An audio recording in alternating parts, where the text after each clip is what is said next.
partie des Pays de la Loire et puis ensuite l'ouest de la région centre. À l'avant, beaucoup d'humidité sans surprise et quelques pluies évidemment sous le passage de la perturbation, et le tiers sud lui profite d'un temps beaucoup plus lumineux, et ce temps lumineux aura de belles conséquences sur le thermomètre de l'après-midi.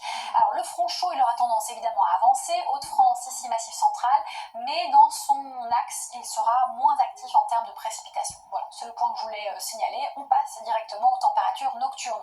Pas de grand changement par rapport à la nuit précédente, donc c'est pas très important de s'y attarder longuement. En tout cas, vous aurez de 9 à 14 degrés sur la moitié nord, de 11 à 19 sur la moitié sud, mais durant la journée, là on peut s'attarder. On ne change pas de cap ici sur la moitié nord, c'est un peu juste pour la saison, de 19 à 22 degrés, mais en revanche, tiers sud, on a des valeurs qui oscilleront entre 24 et 30 degrés. C'est un peu l'été qui s'invite temporairement. Et bien de ce côté-là, profitez-en, c'est évidemment l'ensoleillement qui favorise la hausse des températures.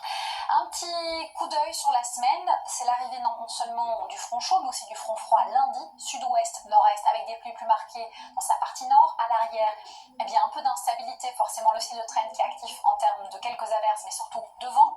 Journée de transition avec pas mal de grisailles sur la moitié nord et de luminosité sur la moitié sud, et l'anticyclone qui commence à prendre la main dès mercredi et qui fait son effet, comme vous le voyez, pour jeudi, vendredi, et on l'espère au moins jusqu'au week-end prochain, samedi et dimanche. On en reparle ce dimanche justement ensemble. Belle soirée et surtout, prenez bien soin de vous.